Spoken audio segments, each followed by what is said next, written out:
Hey, it's Jabbo. Welcome to Bricktsar, your home for vintage Lego. And while this is a brand new Lego set, it's got a vintage feel to it because it's a typewriter, and I think unless you're over 35 years old or 40 years, wait a minute, you probably got to be at least in your 40s to ever have actually maybe even used a typewriter.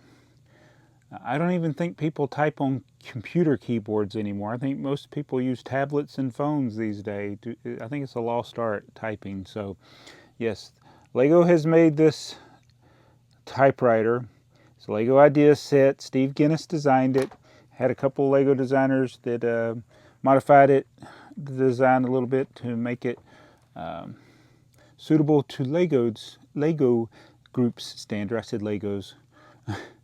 And so it is an interesting little piece. It's got a very good value as far as part out value. It's like almost $500 part out value. It's probably because some of the new elements. I'm sure that'll go down in time. I think these are some of my favorite stickers, although I don't really have a use for them in other places. But the System in Play sticker that's on the back, and then the System sticker on the front. I really like the look of those stickers, and I'm not a big sticker fan by any means. I prefer printed pieces, but it's interesting. It's an interesting piece. So I actually built this in one day. It was about 6 or 7 episodes of Star Trek Voyager. I'm almost done with the series. Some people give you their time to build in like hours and minutes. I do it in episodes that I watch of shows, so I'm sorry. No, I don't apologize. But there's a couple of things. I do like the smooth look of the build. It's got that Durjo look. That's the only guy I can think of it on Instagram where you don't have studs showing in a lot of places. When you look at it from the front, there's only the studs on the little ribbons, the ribbon holders. And then there's the only key that actually moves. So I think that's the most disappointing thing. And I know that mechanically it would have been virtually impossible. Well, first of all, you're not going to make one of these print, okay? Like type, literally type. But I thought it would have been neat if they had more keys than one move. But again, that would probably been a lot more complicated. And this is pretty complicated. I mean, building the insides of it, while it wasn't impossibly hard, you had to pay attention to make sure you're putting things on the right part and in the right order. And yeah, it was challenging, but not like super, super hard. But yeah, if you mess up early, and you got to take all those up. And I did kind of have a little mess up on this thing. But this is a set that I think is not going to have a wide appeal. I like the look of it. I think it's good as a display piece. To me, the piano was a better set because it was a little more interactive. I mean, pushing the keys on this and watching the thing go across, and you can feed the paper in.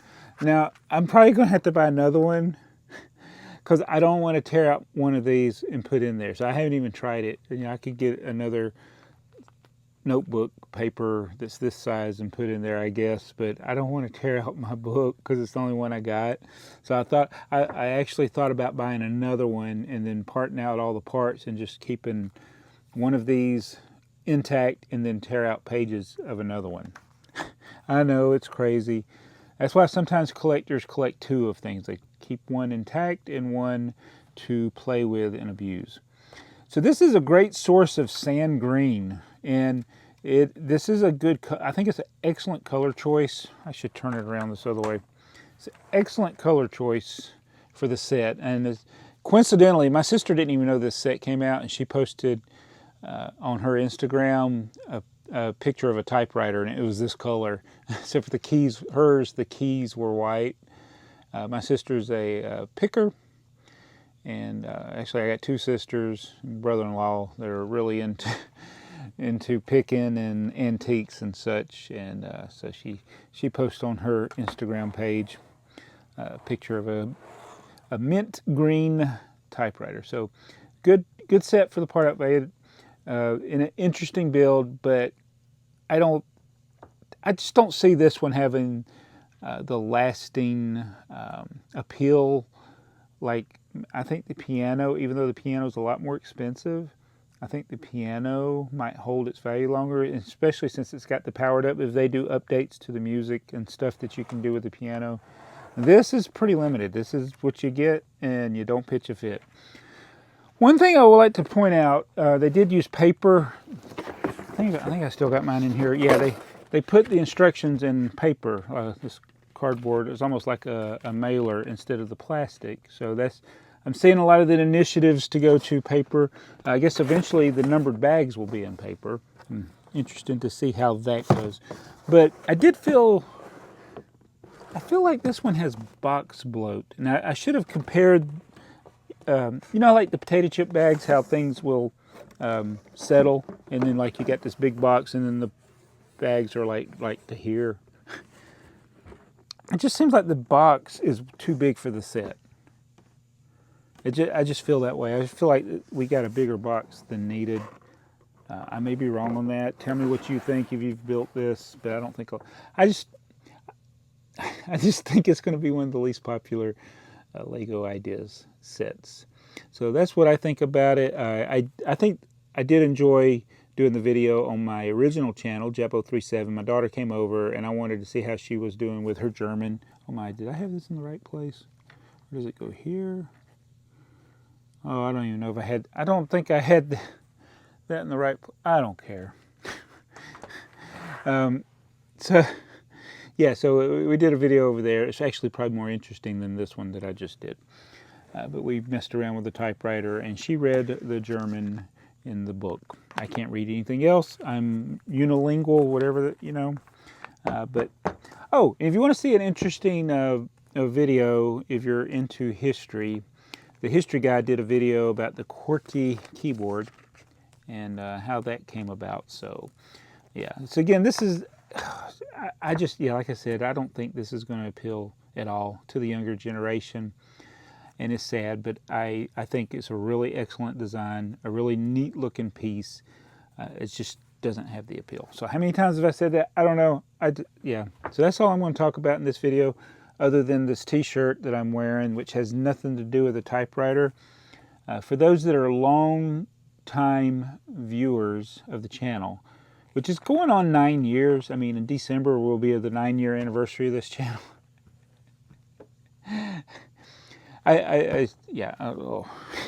9 years, 4,000 videos. What am I thinking? But in early days, we had the world's greatest dad, #1 dad, those types of things. And this was sent to me by a fellow YouTuber, Bricks for Chris. It was kind of when the little running gag between AFOL Man and myself, you know, who's the greatest dad, and we'd have the different shirts. And then Chris sent me this one. And this is, sorry, Chris. I'm sorry, this is one of my least favorite shirts. I don't see me ever wearing this outside of this house. And I've only worn it for like 3 videos.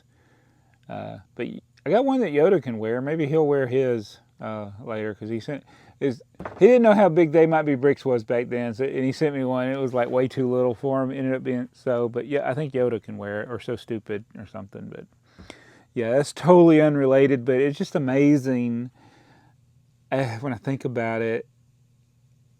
It's like, yeah, 2012 is when I started making videos, and 2013 was a very special year. Early in the year, that's when I met people like Bricks for Chris through YouTube, and yeah, it was just those relations. Mardi Gras Man, you know, there's several people from that first year that are still around, still hanging out, still talking about Lego. Didn't go into a dark age, but then I think there are way more that have gone into dark ages or even quit or had their channels deleted. I think there's a lot. Yeah, there's a lot of them gone. And it's like there'll be people they'll come in with like you'll see them and they'll just be gangbusters. Is that the word? And then it's like they go to college. Then sometimes they come back. So hopefully I won't burn out anytime soon. It's a chat. I think with YouTube, if anybody's done YouTube for more than a year or two, it is easy to burn out, and you got to pace yourself. And I wish I had the schedule I had back in those days, because back in the early days of YouTube, I was on night shift.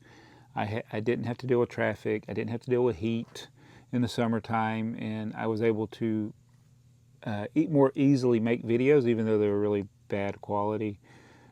But the memories, the good times. Sometimes I like to go back, even though some of the videos are bad, I like to go back and see what I was talking about back then, or see who was commenting. Oh, I did this thing on YouTube where you can go back. It's actually on Google, where you go back and see your oldest comment. And unfortunately, it only goes back to like August 20-something of 2013 on that. So I wanted to see what the first comment I ever left on YouTube was. I imagine it was not even on my own video. I imagine it was on somebody else's video.